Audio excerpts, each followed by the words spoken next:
I'm not really what you would call a connoisseur of city management games or strategy games like these, the empire builders, the city builders.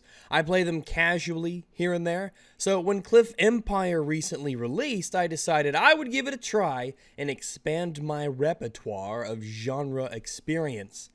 I can't say what particularly convinced me to buy it and try it out. It had this appeal to it. Maybe it was the clean aesthetic of the buildings and the grid, or the idea of managing limiting space. But for the most part, I am glad that I did decide to give it a shot.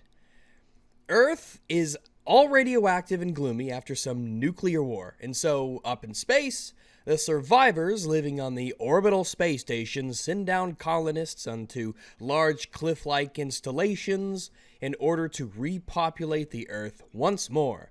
This never really comes into play as a narrative, much other than to simply establish the premise of city management with limited spaces. Though I feel in some way that there's a little bit of a conflict between some of the mechanics and the narrative of surviving a post-apocalyptic world. But I wouldn't consider Cliff Empire to be a survival game. It is a city management builder game. I think one of the reasons I chose this game is because I'm not great at this genre. I'm kind of a newcomer-ish to it. I'm a casual player of them, so I thought I'd see how it stacks up to the casual type. So if you're an expert at Cliff Empire, no doubt my cities will just make you want to tear your hair out. Don't worry, I'm getting better. I'm learning all the time. It's what I like about the game.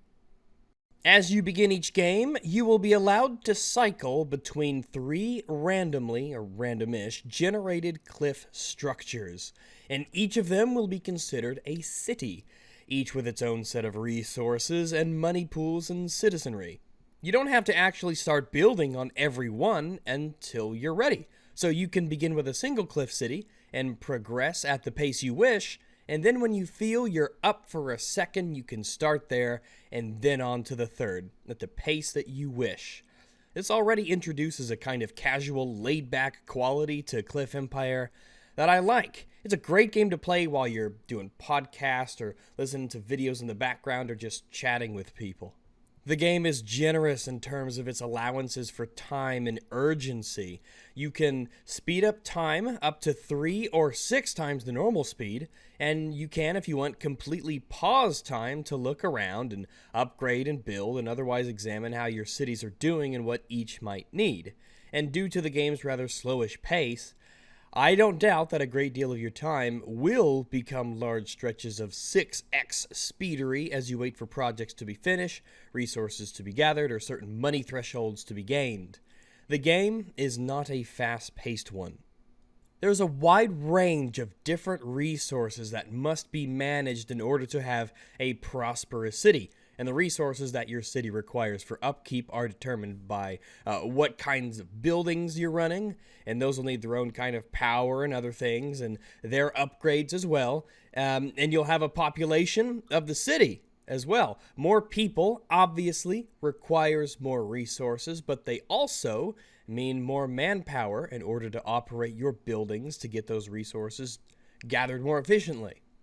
You will construct housing in order to raise the maximum cap of how many colonists can be settled in a city, but you must, in order to avoid unemployment penalties every hour, have enough buildings and other structures to generate workplaces so that the population can increase the manpower rate. As the number of colonists rise, so too does the need for food, water, vitamins, medicine, and justice. Food and water, pretty self-explanatory. People gotta eat and drink. Vitamins are obtained through fruit, salad, fish, and grapes, and they help your workforce stay efficient. Health is needed as well to prevent a certain percentage of your colonists from getting sick, which will impact their ability to maintain optimum efficiency as well. So you could lose a potential fifth of your workforce power if they're getting sick all the time. So if your colonists aren't taken care of, their potential won't be what it could be. So your buildings won't be operating at their highest efficiency percentage. And you also have justice, which prevents theft, and that's a drain on resources. The more people you have, the more justice you need to prevent this drain from potentially occurring and just setting you back. because everyone's taking your stuff. In order to raise your population, you'll want to have people wishing to settle from the orbital station up in space.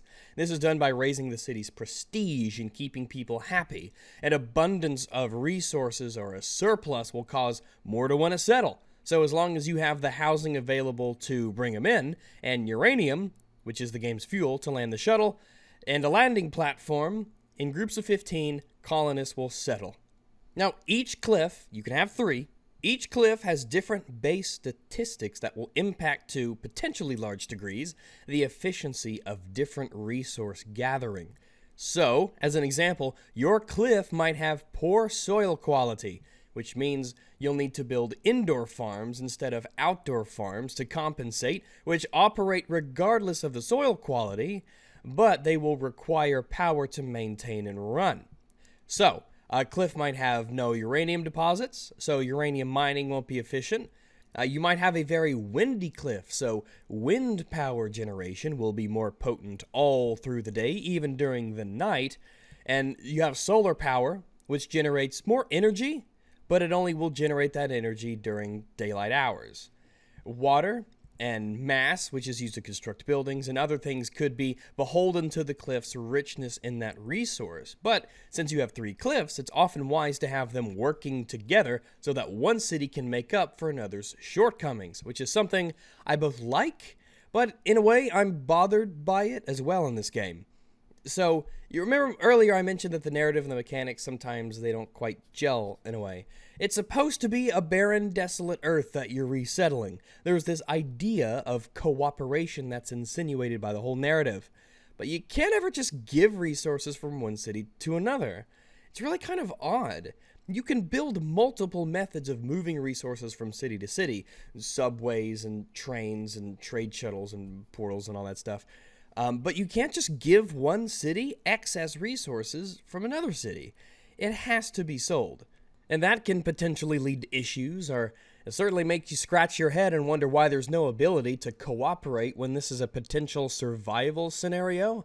If City A has an excess, an overabundance of water, which is a precious commodity, then why can't I just have them literally give it to the city next door who has a cliff with low groundwater deposits who's struggling to keep up with production? It's water. You gotta have water. I understand from a tactical or strategic perspective, this does have mechanical implications that you have to deal with, but you're the ones who told me this was about resettling a barren Earth to repopulate and survive. You'd think that cooperation and altruism would be a little more common in such a scenario. Oh well, it's not a huge deal, just something that made me scratch my noggin a wee bit.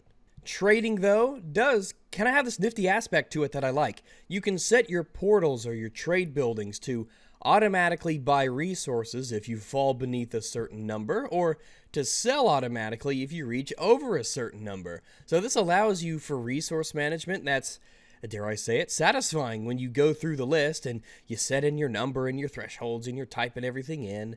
I really do get the feeling of managing a city's surpluses and its money. Selling your excess resources is great. Sometimes you will indeed have a surplus of some resources, and you can turn these into a steady, decent source of income through trade that will allow you to buy what you don't have.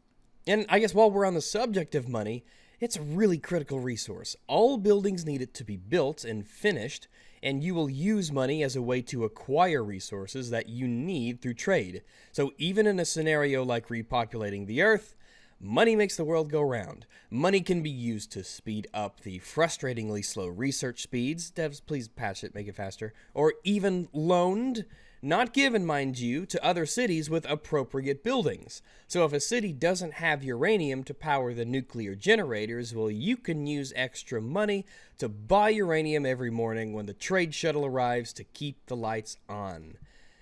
Buildings, there's all kinds. They can generate everything from food and water and money and ecology products and extra drones and research upgrades and medicine, justice, housing, power, education, all kinds of different things that give all kinds of different bonuses that your city needs in their appropriate amounts.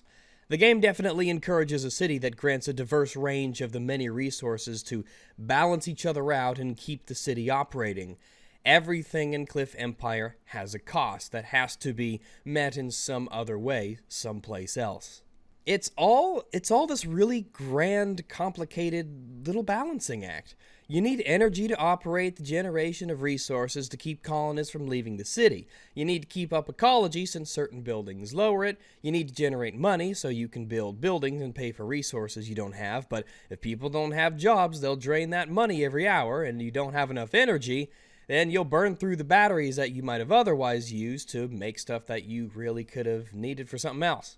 It's all give and take, and things you once had in abundance can become scarce rather suddenly if you build too quickly. And that's happened to me a number of times. Things have been going really well, so I get confident and I start building too much a little too quickly, and then, oof, suddenly I'm in the hole and people are upset, and I'm wondering where I went wrong. Which is a frustrating aspect of this game, I gotta say. Maybe it's me. I don't know. But the game has a pretty steep learning curve at the beginning. I constantly, while learning this game, I had to tab into Google to find out, what's this?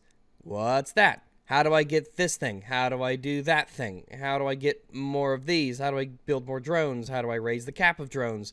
What does that stat over there mean? The tutorial that the game provides is kind of crap.